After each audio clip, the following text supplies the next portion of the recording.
Entonces, no, aquí estamos esta mañana, los que no somos enfermos, o estamos enfermos, para los que no saben ya, me han hablado muchos que están enfermos esta semana, incluso a mis niños. David y James están recuperando algo, ya casi están mejor. Los dos chiquitos ya acaban de despertar más enfermos, con un poco de fiebre, con la tos y todo eso. No es COVID, solo para que sepan, es, ¿cómo dije que se llamaba? ¿BRS? No, RSV. Ah, sí, es otro virus respiratorio de los pulmones que traen ellos, que ojalá lo superen pronto y rápido. Pero aquí estamos celebrando nuestra primera semana de una época en la iglesia. ¿Y cómo se llama esta época de la iglesia? ¿Alguien? El Adviento, precisamente. No, y tradicionalmente en el Adviento celebramos dos cosas. Solo para que sepan, exactamente, precisamente, el Adviento empieza pues hoy y consiste en 4 semanas. Normalmente son los 4 domingos justo antes de la Nochebuena del 24. Y los que los celebran más a veces tienen sus velas acá y siempre son 4 con el quinto en medio. Y nosotros vamos a, pues casi cada año hacemos un tema especial. Y este año lo que vamos a hacer en esta temporada, aunque vamos a separar las semanas un poco diferente, es que vamos a hablar de cómo diferentes personas predicaron a Cristo. Nuestras 4 semanas va a ser esta semana como los profetas en el Antiguo Testamento predicaron a Cristo. La semana que viene como los ángeles justo antes del nacimiento de Cristo, como ellos anunciaron el nacimiento de Cristo. Luego la siguiente semana va a ser como los pastores anunciaron a Cristo, como Cristo era proclamado a ellos, pero también como ellos lo predicaron a los demás. Luego tenemos nuestro convivio, luego tenemos nuestro culto nuestro culto navideño, por decir, el 24 de la Nochebuena. Por el convivio perdimos una semana, entonces vamos a trasladar ese último hasta después, durante los 12 días de Navidad, como dicen. Y la última semana va a ser como los Reyes Magos predicaron a Cristo y la importancia que la persona de Cristo tenía para cada uno de nosotros y qué era precisamente que ellos predicaron. Y hacer eso con las profecías del Antiguo Testamento para mí en esta semana puede ser un poco difícil, sencillamente porque realmente hay tantas profecías que hablan de Cristo en el Antiguo Testamento. Hay tantas profecías que hablan de su nacimiento. También hay profecías que hablan de su muerte, que hablan de muchas de estas cosas. ¿Y cómo puedo reducir eso a una predicación? Puede ser difícil, pero no se preocupen. Decidí planear y solo tocar ciertos pasajes en lugar de estar predicando acá por como 4 horas intentando tocar todos los pasajes y todos estos temas. Pero vamos a empezar desde el principio. Lo que muchos consideran la primera profecía de Cristo en el Antiguo Testamento. Muchos de nosotros conocemos nuestras Biblias, sabemos que Génesis capítulo 1 habla de la creación del mundo, ¿verdad? Génesis 2 habla de la creación del mundo otra vez, pero de otra perspectiva, más precisamente la creación del hombre en sí. Pero en Génesis 3 algo mal pasa. Génesis 3 quizás el pasaje más infame de toda la Biblia, la gran caída del hombre. Los que conocemos nuestras Biblias o solo nuestra historia un poco, conocemos que Eva estaba ahí platicando con el serpiente y el serpiente le mintió, le hizo algún trampa ahí. Ella creyó al serpiente y comió del árbol que no debía de haber comido. Y por todo eso, y por eso sufrimos todos los problemas que sufrimos hoy día. Dios vino justo después de este pecado para hablar con su creación, para hablar con sus representantes, con Adán y Eva. Entonces vamos a ver Génesis 3, 8 y siguiente dice, Adán y Eva y oyeron la voz de Jehová, Dios que se pasaba en el huerto, el aire del día. Y el hombre y su mujer se escondieron de la presencia de Jehová Dios entre los árboles del huerto. Mas Jehová Dios llamó al hombre y le dijo, ¿dónde estás tú? Y él respondió, oí tu voz en el huerto y tuve miedo porque estaba desnudo y me escondí. Y Dios le dijo, ¿quién te enseñó que estabas desnudo? ¿Has comido del árbol de que yo te mandé no comieses? Y el hombre respondió, la mujer que me diste por compañera me dio del árbol y yo comí. Entonces Jehová Dios dijo a la mujer, ¿qué es lo que has hecho? Y dijo la mujer, la serpiente me engañó y comí. Y Jehová Dios dijo a la serpiente, por cuanto esto hiciste, maldita serás entre todas las bestias y entre todos los animales del campo. Sobre tu pecho andarás y polvo comerás todos los días de tu vida. Y pondré enemistad entre ti y la mujer, entre tu simiente y la simiente tuya. Este te herirá en la cabeza y tú le herirás en tus preñeces. Con dolor darás a luz los hijos, y tu deseo será para tu marido, y él se enseñoreará de ti.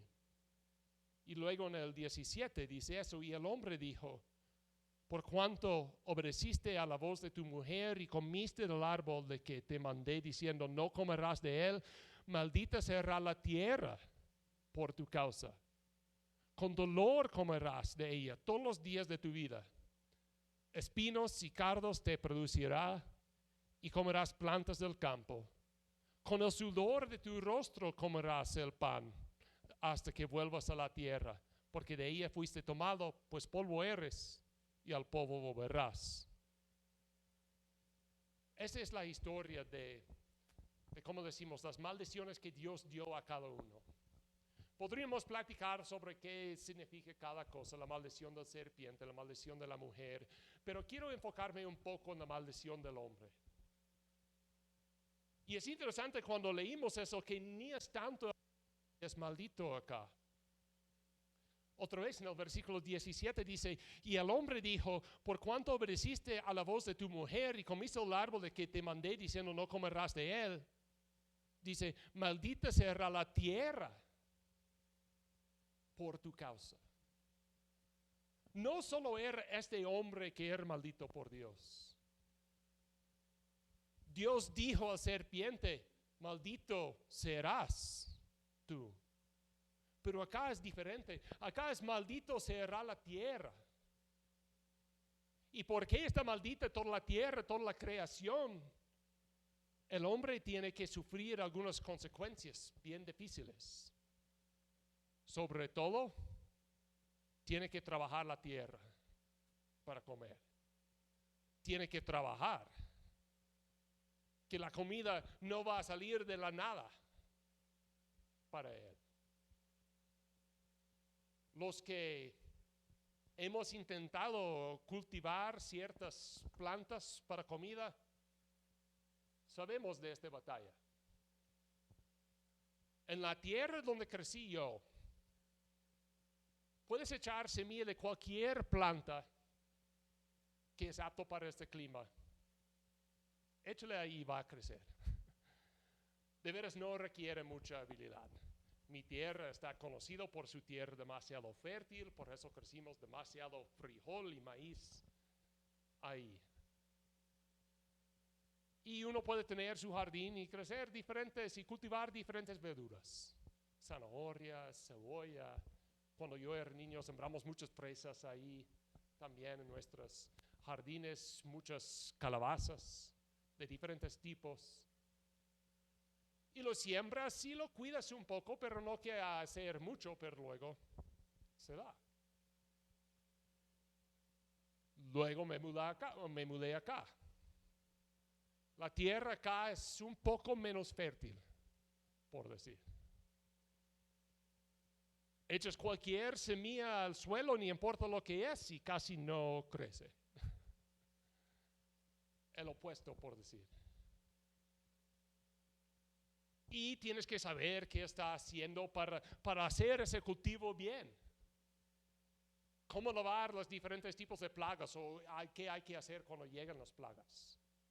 ¿Cuánto agua lo debes dar? ¿Mucha agua? ¿Poca agua? ¿Dónde lo puedes colocar?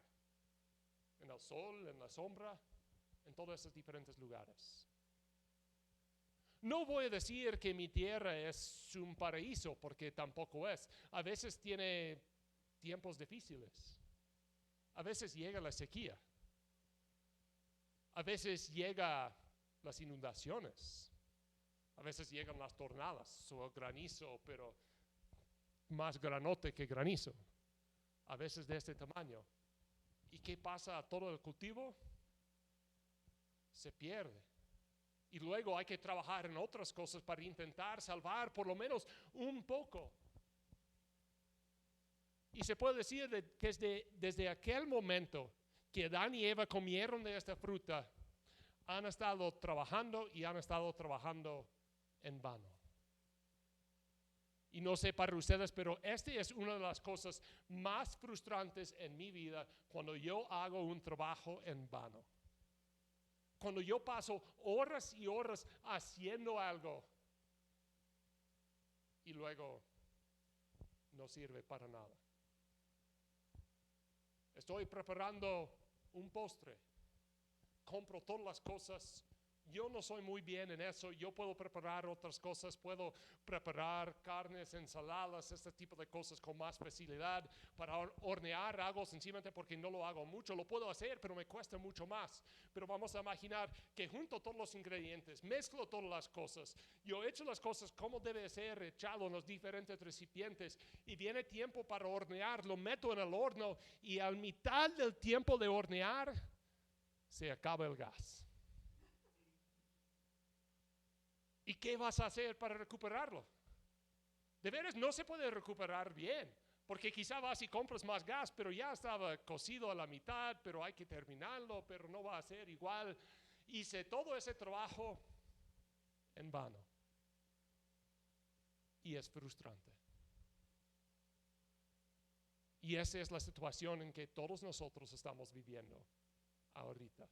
Entonces, antes de ver las otras profecías en sí, acompáñeme en una oración.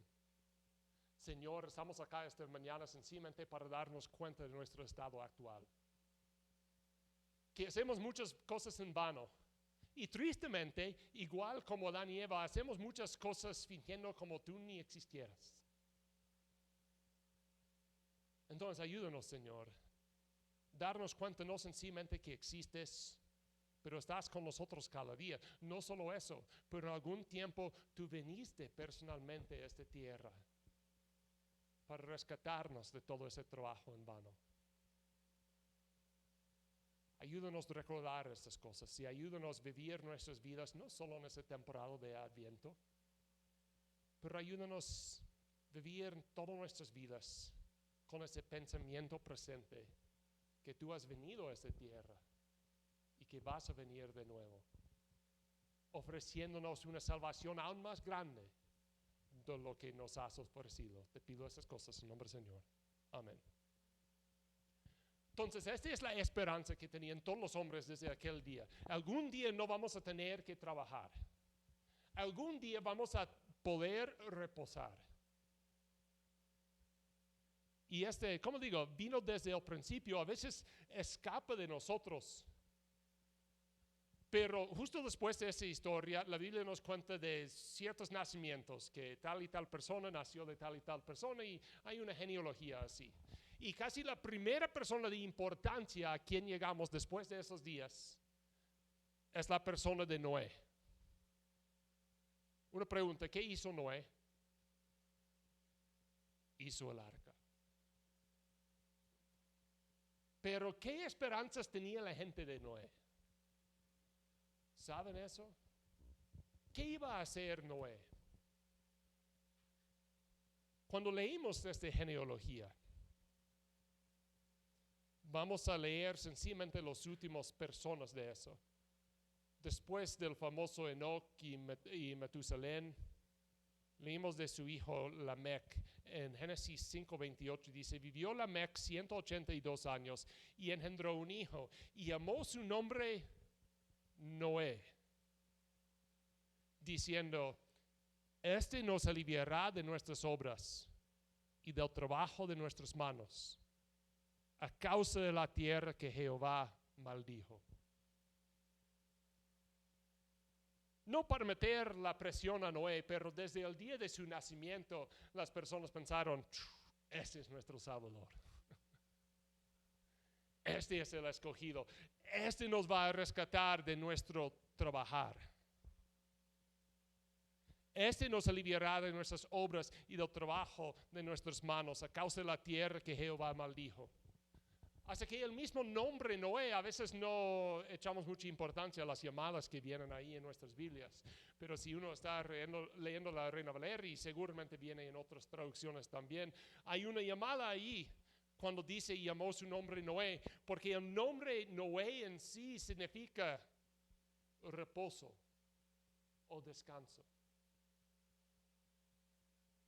Entonces, aunque Dios no estaba proclamando su evangelio acá, había esperanza. Podemos ver que había esperanza en toda la gente que Dios iba a proveer un Salvador. Ellos ya lo sabían. Ellos ya sabían que alguien iba a venir a rescatar a ellos de la maldición de la tierra. Solo estaban equivocados en quién era. Se puede decir por algún lado que Noé sí les dio algún tipo de reposo, pero seguramente no el reposo que estaban esperando. Entonces, esta era la situación del mundo. Pero de ahí las cosas solo empeoraron. Cuando leímos el libro de Génesis, aprendemos de una historia que cuando la gente busca el reposo, buscan menos y menos que Dios suplica para ellos. Y buscan más y más explotar a sus hermanos seres humanos. Después de Noé, el personaje de importancia es Abraham. Abraham tenía fe en Dios. Abraham tenía fe que Dios iba a proveer para eso. Por eso, cuando él y Lot se separan, deja que Lot lleve la tierra buena. Y él va a otro lugar porque sabe, Dios puede proveer por mí. Mientras que Lot se acostumbró a hacer las cosas como todos los demás en este área lo hizo. Luego llegamos a la historia de José hacia el final de este libro. Y aunque se pinta como una persona buena, leímos de cómo José también explotaba a la gente.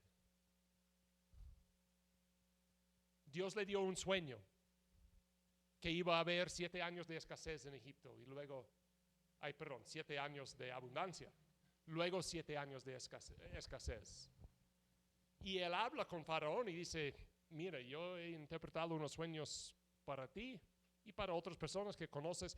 Mira, aquí en ese momento tú y yo tenemos oportunidad de ganar una lana. ¿No? En estos 7 años de abundancia vamos a recolectar todo y vamos a ahorrar las cosas y luego cuando viene la escasez vamos a ganar mucho. Y así cuenta la historia. Dice que todo el mundo no vivió así, pero José planificó las cosas con Faraón para hacer esas cosas y vino la hambruna. Y en el primer año la gente no tenía nada. Entonces decían, pues, déjanos vender todas nuestras cosas a ustedes. Y ustedes nos dan comida. Está bien. Siguiente año pasa igual. Y la gente viene ante José y Faraón. Mira, deja a nosotros vender todas nuestras tierras a ustedes. Solo nos den comida.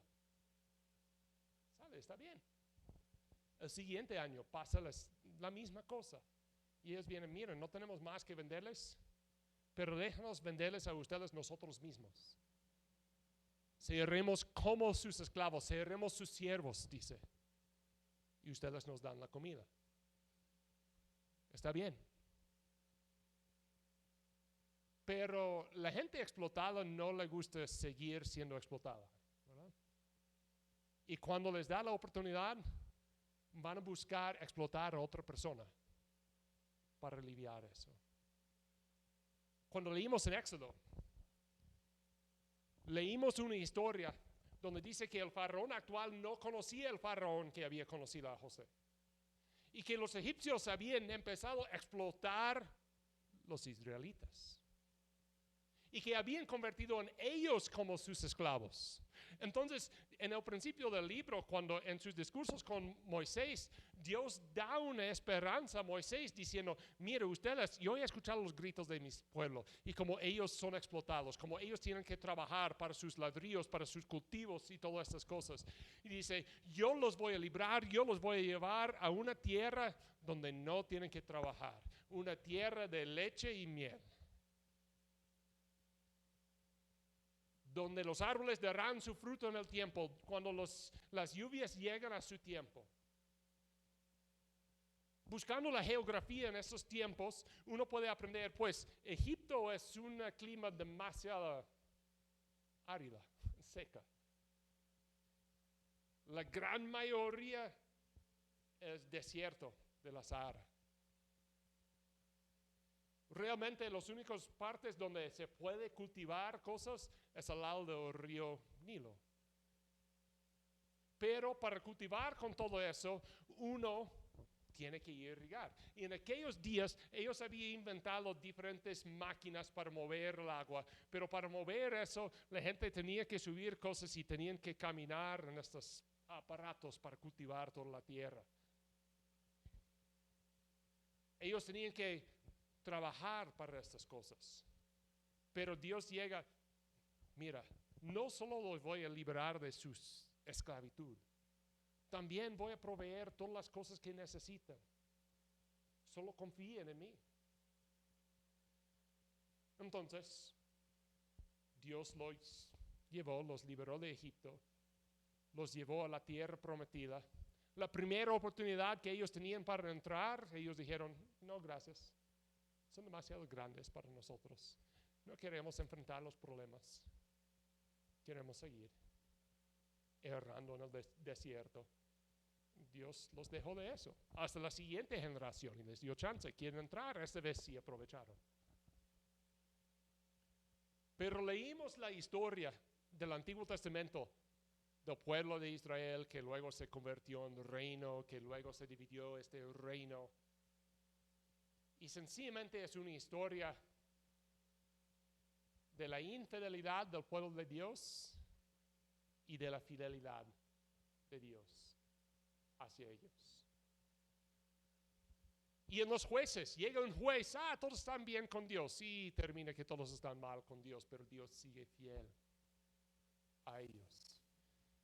Y cada vez que parece que las cosas no pueden ser peores, Dios los rescate. Y luego ellos abandonan a Dios. Y más, después de cada uno de estos ciclos, la gente aprendieron a depender de sí mismo y de sus mañas, más que en depender de Dios. Dos historias que podemos dar que tienen más que ver con la profecía, como había dicho antes. Vamos a Isaías capítulo 7. Vamos a ver dos de esas profecías más famosas del nacimiento de Cristo. Isaías capítulo 7. Voy a leer desde el principio, dice eso. Aconteció en los días de Acaz, hijo de Jotam, hijo de Usías, rey de Judá, y Resín, rey de Siria, y Peca, hijo de Remalías, rey de Israel, subieron contra Jerusalén para convertirla, pero no la pudieron tomar.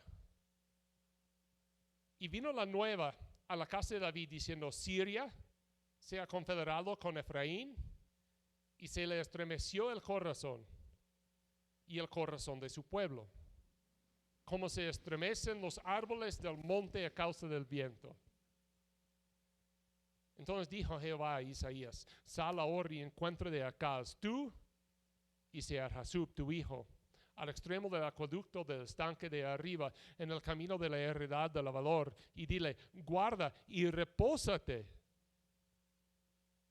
No temas, ni se turbe tu corazón a causa de estos dos cabos de tizón que humean.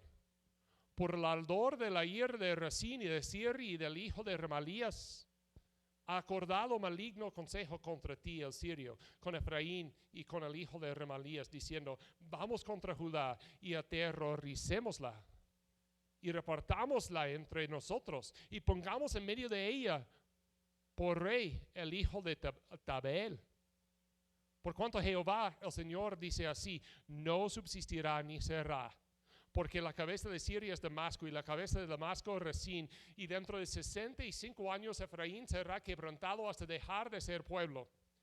Y la cabeza de Efraín es Samaria. Y la cabeza de Samaria el hijo de Remalías. Si vosotros no creyeres, de cierto no permaneceréis. Habló también Jehová a Acaz diciendo, pide para ti señal de Jehová tu Dios, demandándola, ya sea de abajo en lo profundo o de arriba en lo alto. Y respondió Acaz, no pediré y no tentaré a Jehová. Dijo entonces Isaías, oíd ahora, casa de David, ¿os es poco el ser molestos a los hombres, sino que también lo seáis a mi Dios? Por tanto, el Señor mismo os dará señal. He aquí la Virgen concebirá y dará a luz un hijo, y llamará su nombre Emmanuel. Comerá mantequilla y miel hasta que sepa desechar lo malo y escoger lo bueno. Porque antes que el niño sepa desechar lo malo y escoger lo bueno, la tierra de los dos reyes que tú temes será abandonada.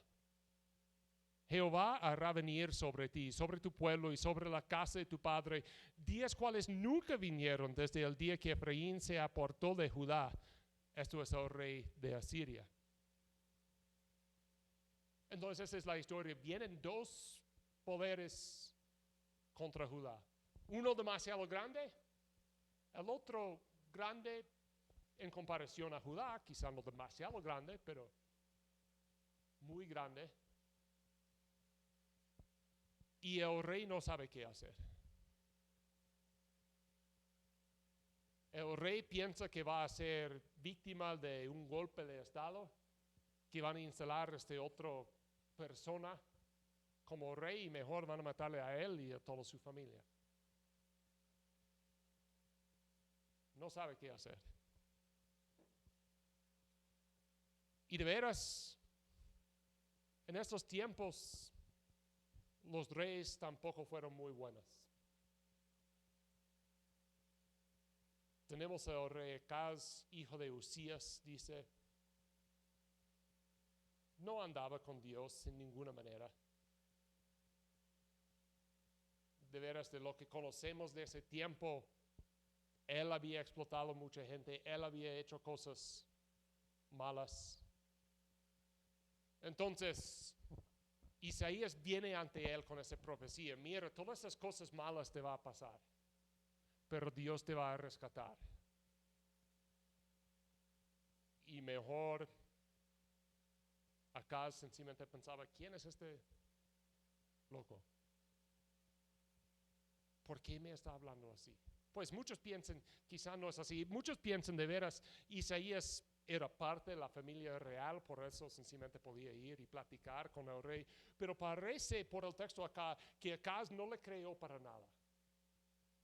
Pues sí le creyó que Siria e Israel lo iba a atacar, porque era obvio que estaba, sí, como juntando todas sus fuerzas y todo eso, pero no pensaba que Dios le iba a rescatar.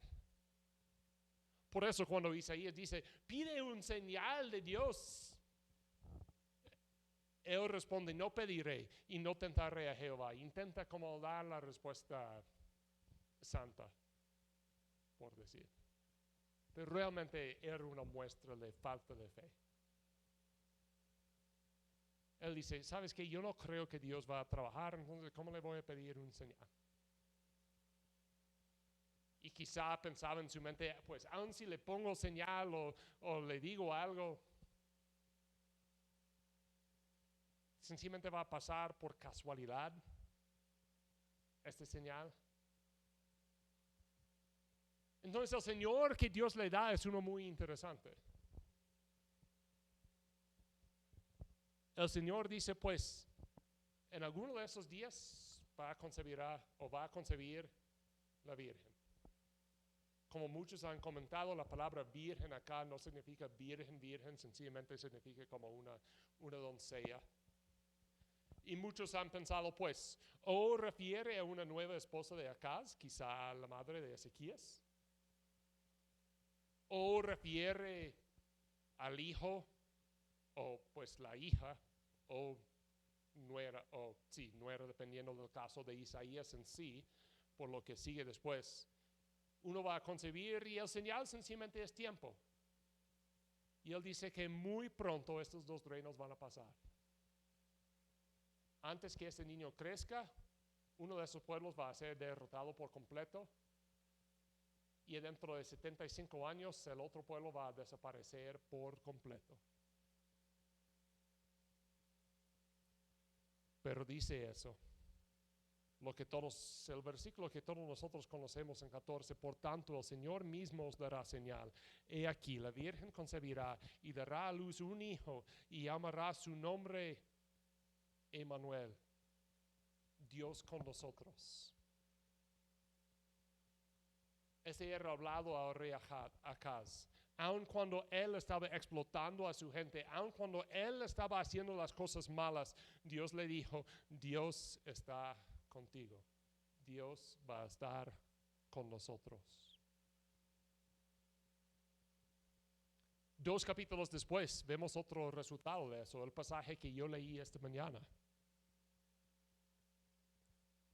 Isaías 9, versículos 1 a 7 dice, mas no habrá siempre oscuridad para la que está ahora en angustia, tal como la aflicción que le vino en el tiempo deliberadamente tocaron la primera vez a la tierra de Zebulán y a la tierra de Naftali, pues al fin llenará de gloria el camino del mar, de aquel lado de Jordán, en Galilea de los gentiles. El pueblo que andaba en tinieblas vio gran luz. Los que moraban en tierra de sombra de muerte, luz resplandeció sobre ellos. Multiplicaste la gente y aumentaste la alegría. Se alegrarán delante de ti como se alegran la siega, como se gozan cuando reparten despojos. Porque tú quebrantaste su pesado yugo y la vara de su hombro y el cetro de su opresor, como en el día de Madián. Porque todo calzado que lleva el guerrero en el tumulto de la batalla y todo manto revolcado en sangre, serán quemados, pasto del fuego. Porque un niño nos es nacido, hijo nos es dado, y el principado sobre su hombro se llamará su nombre admirable, consejero, Dios fuerte, Padre eterno, príncipe de paz. Lo dilatado de su imperio y la paz no tendrán límite sobre el trono de David y sobre su reino. Y esa última frase es interesante e importante. Disponiéndolo y confirmándolo en juicio y en justicia, desde ahora y para siempre. El Señor dice, al final de las cosas voy a mandar un hijo, les va a estar nacido un niño, pero no va a ser un niño cualquiera. Como dice, y se llamará su nombre admirable, consejero. Pues estas cosas son buenos, pero los títulos solo suben desde ahí, ¿no? Admirable consejero, Dios fuerte. No llama a cualquier persona eso. Padre eterno, es un nombre demasiado altez. Príncipe de paz. Lo dilatado de su imperio y la paz no tendrán límite. Esa es una frase muy interesante porque en aquellos días el reino de Judá era re pequeño. Y estaban rodeados por imperios más grandes. A un lado Egipto, otro lado Israel, no tan lejos Asiria. Pero dice que lo dilatado de su imperio y la paz no tendrán límite. sobre el trono de David y sobre su reino, disponiéndolo y confirmándolo. ¿Cómo lo va a hacer eso? En juicio y en justicia. Él va a juzgar todos los malos que se ha cometido. Él va a derramar su justicia en este tiempo. Leyendo eso me hizo pensar en otro pasaje. Vamos rápido a Amós capítulo 5.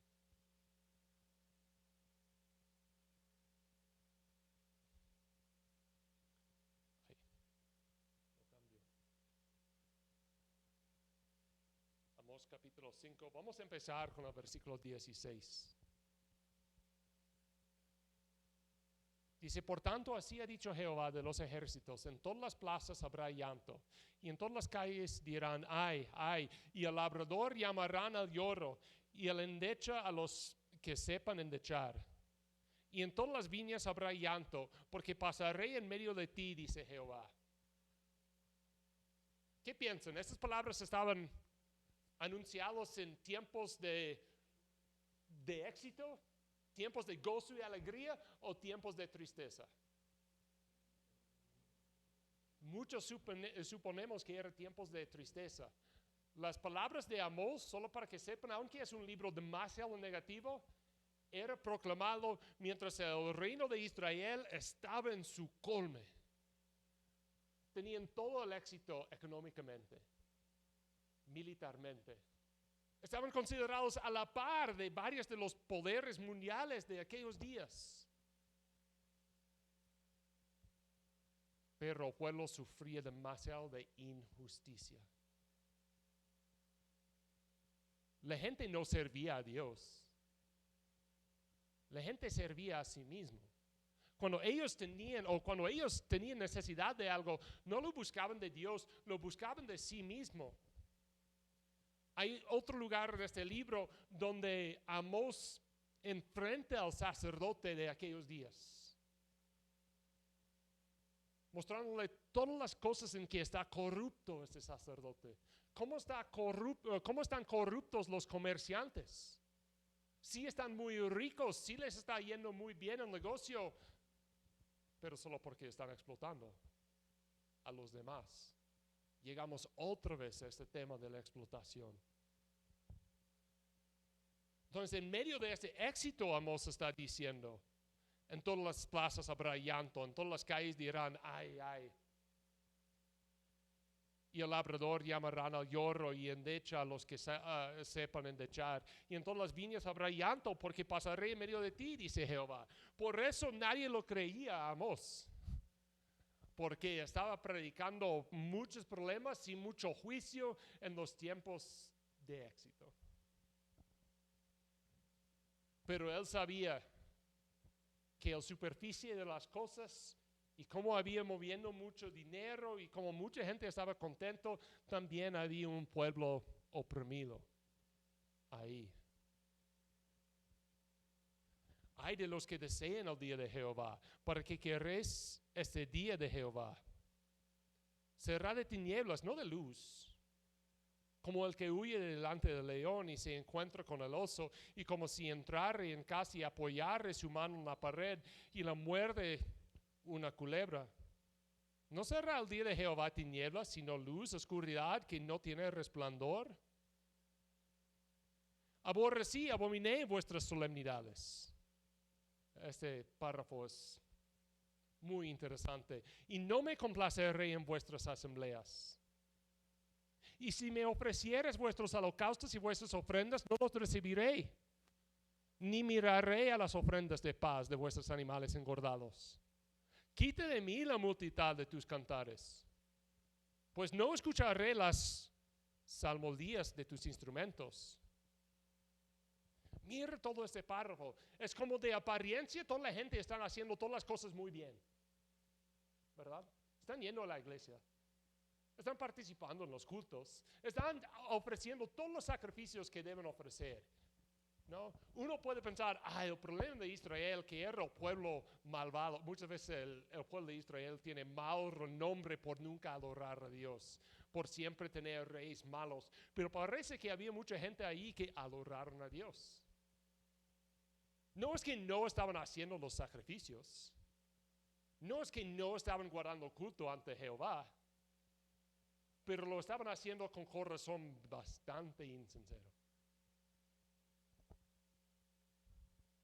Por eso dice, aborrecí, abominé vuestras solemnidades. Estaban guardando todas las fiestas. Y no me complaceré en vuestras asambleas. Estaban asambleando. Y si me ofrecieres vuestros holocaustos y vuestras ofrendas, no los recibiré, ni miraré a las ofrendas de paz de vuestros animales engordados. Quita de mí la multitud de tus cantares, pues no escucharé las salmodías de tus instrumentos. Pero aquí hay una línea muy importante. Pero corre el juicio como aguas y la justicia como impetuoso arroyo. Ellos estaban teniendo éxito en sus vidas, pero estaban explotando a los demás. Y otra vez sale esta frase, que corre el juicio como las aguas y la justicia como impetuoso arroyo. Algo muy similar a lo que encontramos en Isaías. ¿Por qué mencioné todas esas frases? Los mencioné para hacer una comparación con nosotros hoy día. En aquellos días había gente teniendo éxito y según estaba dando gracias a Dios por todo el éxito que ellos estaban experimentando. Mira, Señor, me has bendito con tanto, entonces te voy a poner tanto en la ofrenda, voy a sacrificar tantos animales, voy a hacer todo eso. Gracias, Señor. Pero ellos no estaban dependiendo del Señor.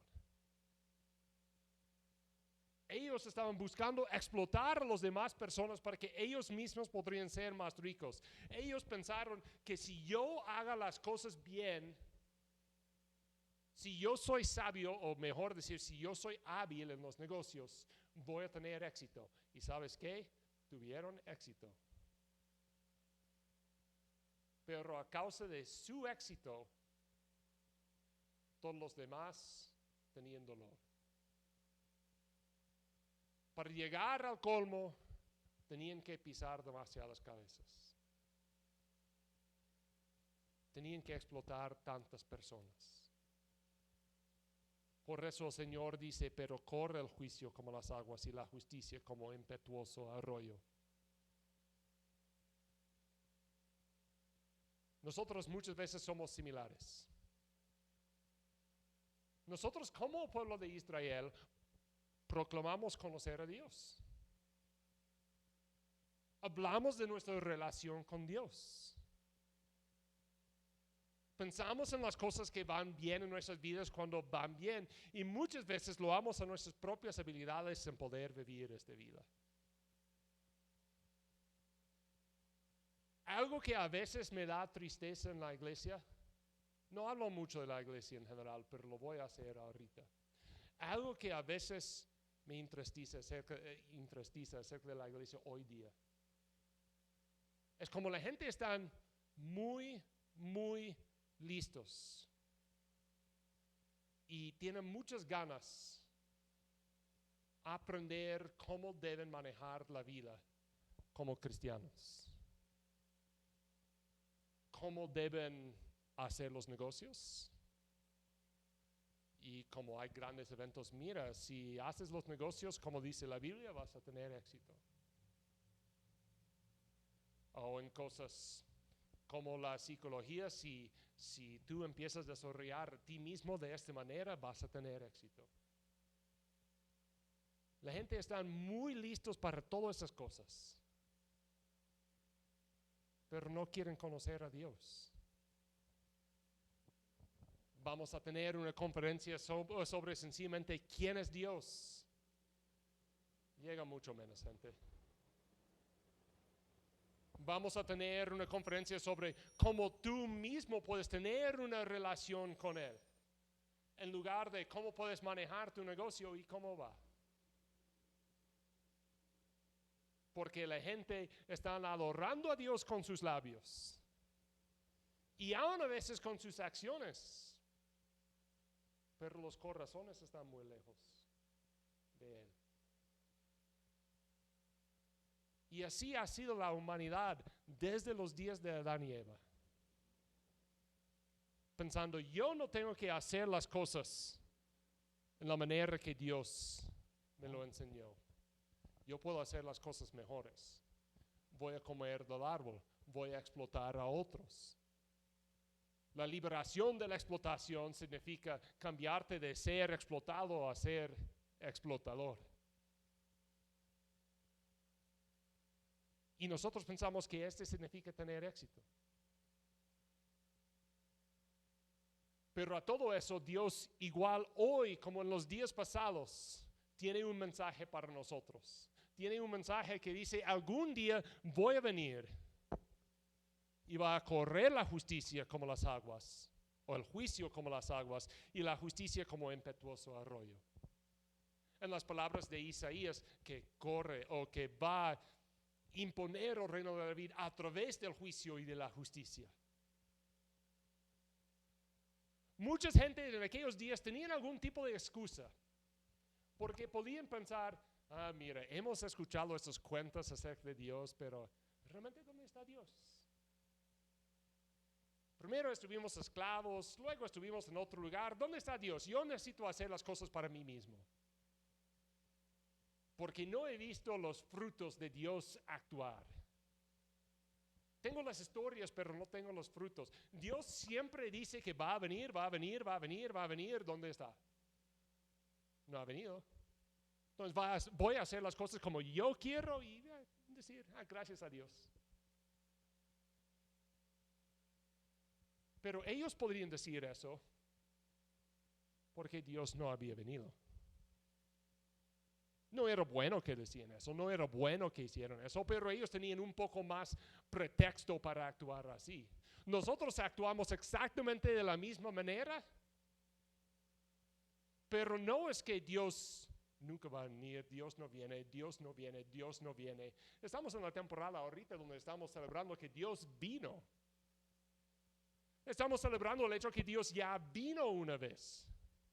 Y por eso sabemos que habrá un tiempo en un futuro cuando viene otra vez, donde sí va a instalar todo su juicio y justicia. No hizo la primera vez, y la Biblia está obvia en eso, sencillamente o por causa de su misericordia. Darnos otra chance con Él. Pero igual vino, manifestó su presencia acá con nosotros. Y nosotros seguimos dependiendo de nuestras propias habilidades en lugar de depender de Dios. Seguimos predicando todo el éxito que podemos tener en lugar de predicar una relación con Dios, punto, aunque muchas veces significa mucho dolor, mucho conflicto en esta vida. En la temporada del Adviento, se llama el Adviento y se ha llamado así por casi 2000 años ya, con el mismo nombre. Pero debemos reconocer, no sencillamente celebramos que Dios llegó, que Dios vino a nosotros. Desde sus orígenes, de ser celebrado el día 6 de enero, era la primera fecha, siempre tuvo la doble cara, en algún lado ver el pasado y ver cómo Dios vino, pero solo hacer eso para que podamos también ver el futuro y tener fe que Dios va a venir otra vez. Era profetizado en el Antiguo Testamento muchas veces que Dios iba a venir, que Dios iba a hacer muchas cosas. Dios vino, hizo muchas cosas, no hizo todo, dejó una parte. Dios vino, Dios se fue, pero Dios también dijo, voy a venir de nuevo. nosotros necesitamos tener fe en este segundo adviento también. Recordamos ese primer adviento para recordar también que el segundo también es la verdad. Nosotros no podemos vivir nuestras vidas como nosotros queremos, sencillamente poniendo el título cristiano o creador en Dios o lo que te quieres llamar cuando nos convenga. Nosotros necesitamos recordar que Dios vino y que va a venir otra vez. No hice mucho hincapié en ellos o en estas palabras, pero voy a repetir esas palabras de Amós 5:18. Ay de los que desean el día de Jehová. ¿Para qué querés este día de Jehová? Será de tinieblas y no de luz.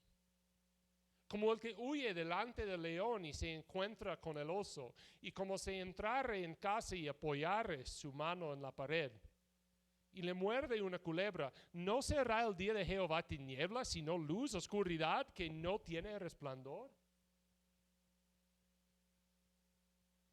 Nosotros igual, cuando Jesús viene por segunda vez, va a ser un día muy alegre para nosotros en alguna forma.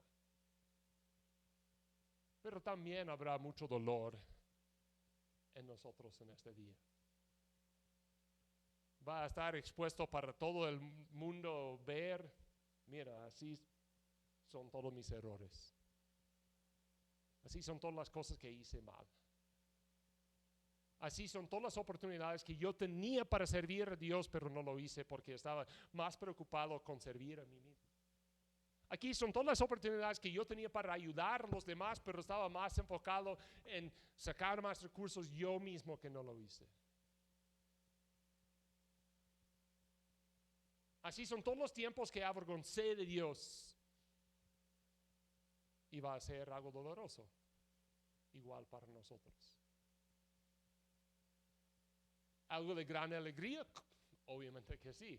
Y creo que al final de cosas la alegría obviamente va a ser más grande que este dolor, pero de todas formas recordamos que Dios vino, que Dios va a venir y la pregunta es entonces ¿cómo vivimos nuestras vidas en medio? Todas esas personas que profetizaron sobre Jesús, podemos ver, no sencillamente profetizaron para la nada o de la nada.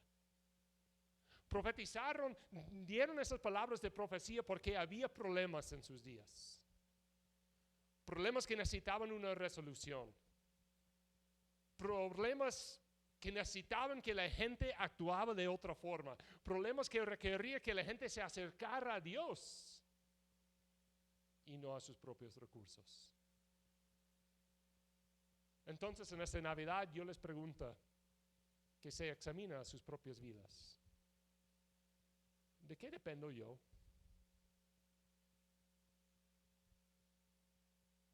¿De qué dependo yo? ¿Yo dependo en mis recursos? ¿Yo dependo en la sabiduría o habilidad yo tengo para manejar esta vida?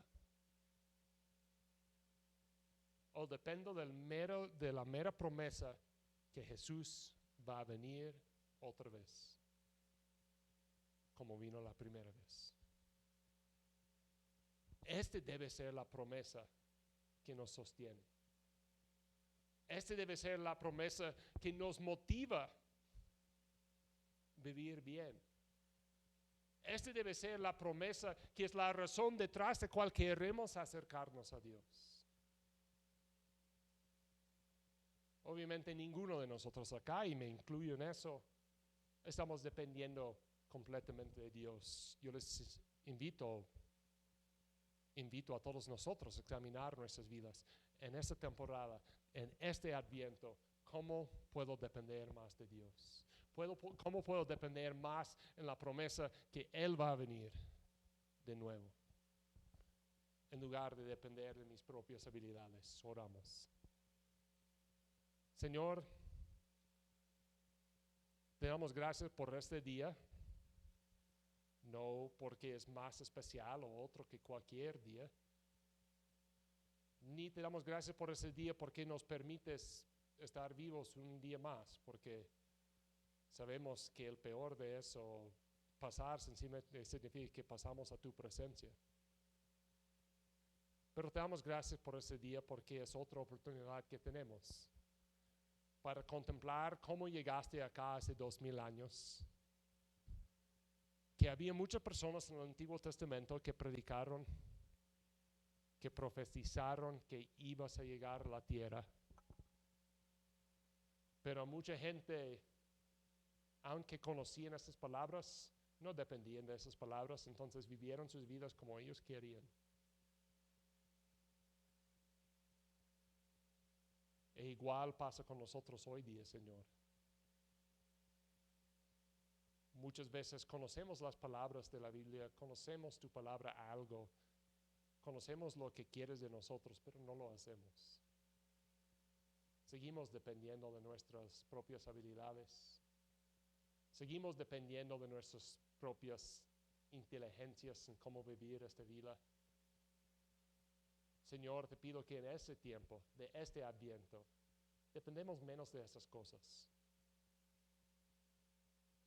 Demos más prioridad a la profecía que tú vas a llegar de nuevo algún día. Señor, ayúdanos a pensar en tu primera llegada, en tu primer Adviento, para cambiar nuestras vidas y nuestra actitud hacia ti antes de tu segundo. Te pido esas cosas en nombre del Señor. Amén.